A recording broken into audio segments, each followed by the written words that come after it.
একটি সুস্থ, দেশি, উৎপাদনশীল, আত্মনির্ভর ও সার্বভৌম।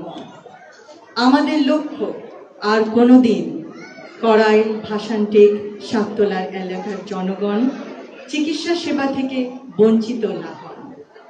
নবজাতক শিশু থেকে শুরু করে বয়োবৃদ্ধ পর্যন্ত সকলেই যেন সুচিকিৎসা পান।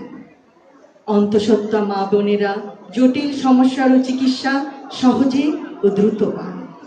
হৃদরোগ ও যে কোনো ইমার্জেন্সি সেবার জন্য এলাকাবাসী যেন মুহূর্তে অ্যাম্বুলেন্সের জন্য তাদের সেবা পান। এই এলাকায় মূলত তাদের বসবাস যারা এই শহরের জীবনযাত্রাকে চলমান রেখেছে, পোশাক শিল্পকে উজ্জ্বল করেছে, ইমারত গড়েছে। তাদের অসাধারণ শ্রম প্রতিটি কর্মক্ষেত্রকে সচল রেখেছে। কিন্তু স্থানীয় ফার্মেসিতে শতকরা 42.6% এলাকাবাসী প্রতিদিনের স্বাস্থ্য সমস্যার সমাধান খোঁজে।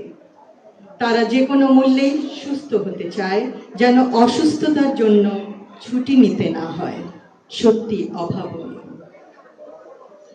আমাদের এই এলাকাবাসীর মধ্যে কয়েকজন নিবেদিত প্রাণ স্বেচ্ছাসেবী প্রয়োজন, যারা সকলকে অবহিত করবেন এই চিকিৎসা সেবা প্রদানকারী প্রতিষ্ঠানের নাম। সেই নাম কর্মীটোলা জেনারেল হাসপাতাল। আমি আশাবাদী আমার প্রিয় ঢাকা 17 অন্তর্গত কড়াইল, ভাসানটেক, সাততলার এলাকাবাসীর স্বেচ্ছাসেবী কর্মীবৃন্দ ও কর্মীটোলা জেনারেল হাসপাতালের সদস্যবৃন্দ একত্রিত হয়ে বহু প্রাণ বাঁচাতে সক্ষম হবেন। উক্ত এলাকায় নিশ্চয়ই অনেকেই আছেন যারা এই নতুন বন্ধনের কথা জানেন না। তারা হয়তো অবগত নন যে বহুদিন ধরে কষ্টে থাকা তার আপনজন, অথবা তিনি নিজেও বহু মাস অপেক্ষা করছেন সহজলভ্যে স্বাস্থ্যসেবা পাওয়ার জন্য। সেই সেবা আজ তার হাতের নাগালে, সম্পূর্ণ বিনামূল্যে।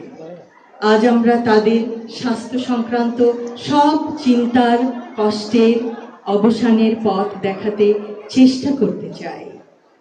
স্বাস্থ্যসেবা এখন তাদের দোরগোড়ায়, কারণ আমরা বিশ্বাস করি স্বাস্থ্যসেবা কোনো সুবিধা নয়, এটি মানুষের মৌলিক অধিকার। এই যুগান্তকারী, সময়োপযোগী এবং অত্যন্ত জরুরি পদক্ষেপ গ্রহণে সর্বাত্মক সহযোগিতার জন্য আমি সরকারি কর্মীটোলা জেনারেল হাসপাতালের সকল সদস্যবৃন্দকে জানাই আন্তরিক ধন্যবাদ। ইনশাআল্লাহ এই প্রকল্পের সর্বাঙ্গীন সাফল্য কামনা করছি। সকলকে ধন্যবাদ। আল্লাহ হাফেজ।